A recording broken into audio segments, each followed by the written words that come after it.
December 18, 2011. A 23-year-old woman gets into her black Chevy Blazer and drives off like it's just another quiet Sunday afternoon. No goodbye, no explanation. She doesn't take her purse. She doesn't even tell her parents where she's going. A few hours later, her SUV is found in one of the most dangerous neighborhoods in East St. Louis, Illinois, USA. Still running, driver's door wide open. But Phoenix Coldon is gone. No blood, no phone, no witnesses, not a single trace. It's like she vanished into thin air. And now, more than a decade later, no one can say for sure whether she disappeared by choice or if something far more disturbing happened that day. This is the haunting mystery of Phoenix Coldon. Phoenix Coldon wasn't just talented, she had potential. The kind of potential that made people believe she was going to do something big with her life. She was 23 years old, living with her parents in a quiet suburb of St. Louis, Missouri. Homeschooled, deeply religious, raised in a household where rules were strict and expectations were high. She could play multiple instruments: piano, violin, guitar. She was a champion fencer and deeply involved in her church. Church events, Bible groups, youth outreach. Phoenix did it all.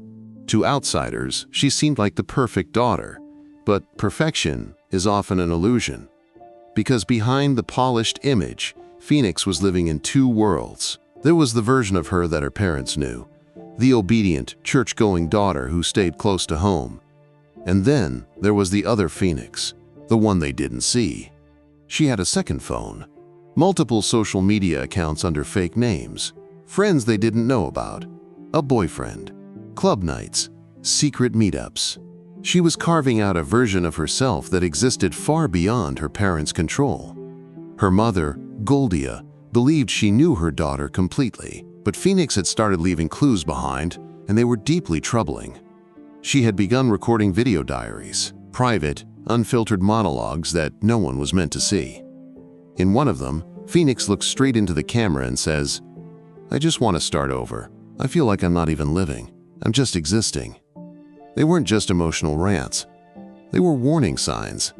Signs that something inside Phoenix was breaking. She was torn between two identities: the person she was told to be and the person she was becoming.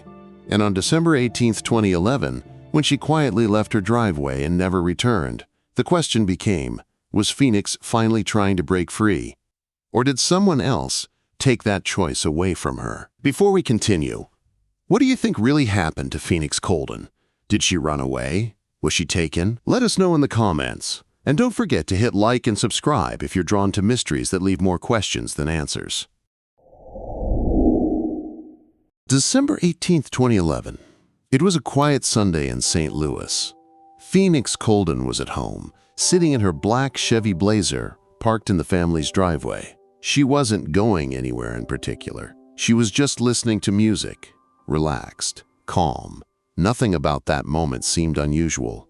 No arguments, no tension, nothing out of place. But just after 3 p.m., Phoenix shifted into reverse, pulled out of the driveway, and was never seen again. She didn't say where she was going. She didn't take her purse. And she never came back. That same day, only a few hours later, her Blazer was discovered in East St. Louis, not parked, not locked, still running, driver's side door wide open, keys in the ignition, her glasses and phone left behind. But Phoenix? She was gone. And the place where her SUV was found? It wasn't somewhere she'd just get lost. It was one of the most dangerous neighborhoods in the region, known for drugs, gangs, and violent crime. And yet, no one reported seeing a thing. No witnesses, no security footage, not even a scream. But what came next blindsided her family. Police didn't tell them her vehicle had been found. Not that day, not the next, not even that week. It took over 2 weeks before anyone contacted Phoenix's parents. 2 full weeks where they thought she was missing, with no clue that her SUV had already been impounded.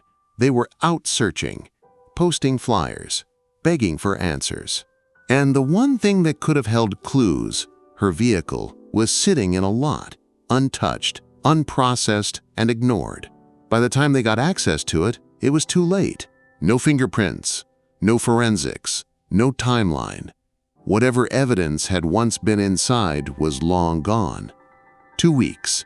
That's 14 days of silence. 14 days where the truth might have slipped away forever. And the deeper her family looked, the more they started to uncover secrets Phoenix never meant for them to find. As detectives dug deeper into Phoenix Coldon's life, they uncovered something that changed everything. There wasn't just one Phoenix. There were two.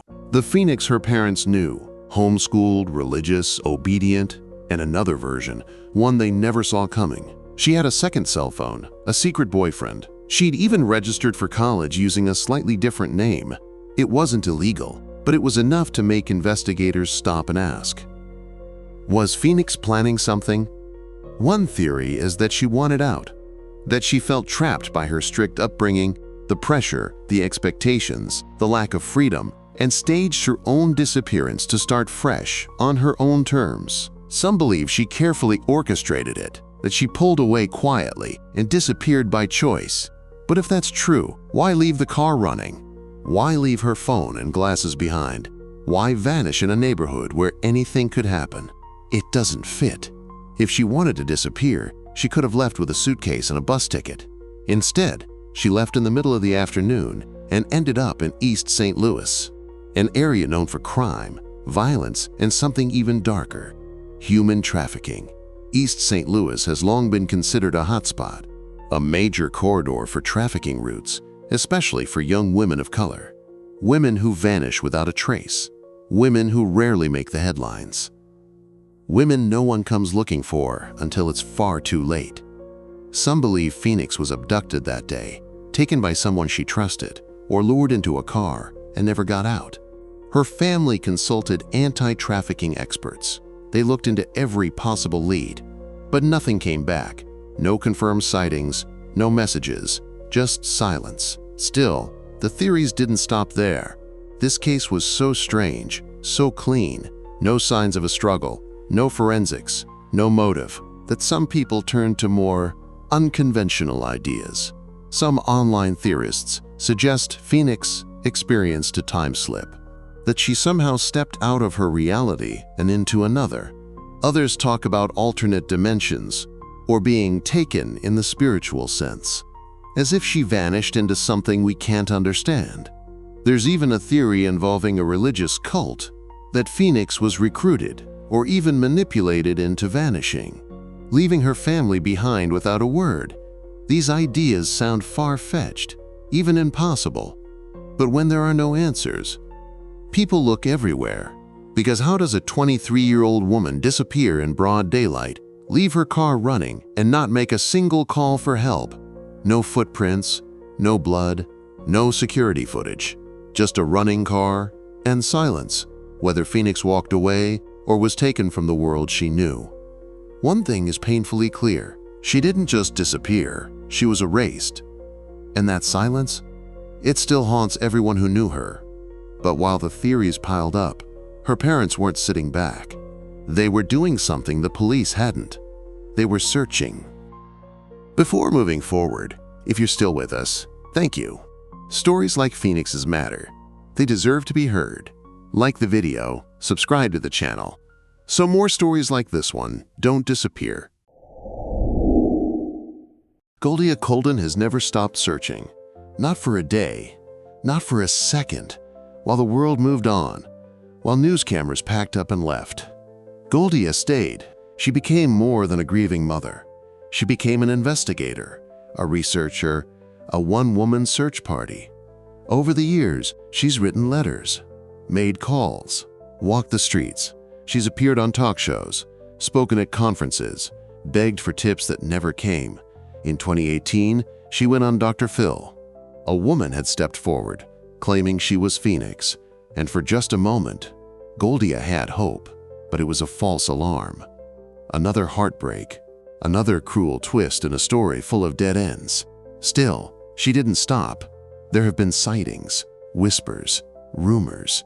Phoenix seen in a shelter, spotted on a street corner in another state. Someone said they saw her in California. Another said Texas. but none of it has ever been confirmed. No photos, no fingerprints, no leads that ever held up, just stories and silence. And still, every single day, Goldia wakes up and asks the same question. Where's my daughter? She keeps Phoenix's bedroom untouched, exactly how it was the day she vanished. She still sets a place at the table on holidays. She still wears her daughter's bracelet, like a thread of connection to wherever Phoenix might be. Because the worst part isn't just that Phoenix is missing. It's that Goldia doesn't know if she's suffering, if she's afraid, if she's alive or already gone. She prays, not just for a miracle, but for peace. Because how do you keep living when you don't even know what kind of grief you're supposed to feel? And after all these years, all the searching, all the silence, Goldia is still haunted by one question more than any other. Is my daughter out there waiting to be found? Or is she gone, lost forever to the silence? So what really happened to Phoenix Coldon? Did she walk away from a life that never truly felt like hers? Was she trying to start over, quietly, on her own terms? Or did someone she trusted lead her into something darker, something she never had the chance to escape? We still don't know. No suspects, no evidence, no peace. Just a family, still hoping, and a mother, still waiting. And that's why this story matters. Because Phoenix isn't just missing. She's missing from headlines, missing from the public conversation. And stories like hers, they don't just fade. They're pushed into silence. If this story moved you, even a little, please like the video, share it, and subscribe. We tell real stories like Phoenix's every week, because behind every mystery, there's a person who still matters. Thank you for watching. See you in the next one.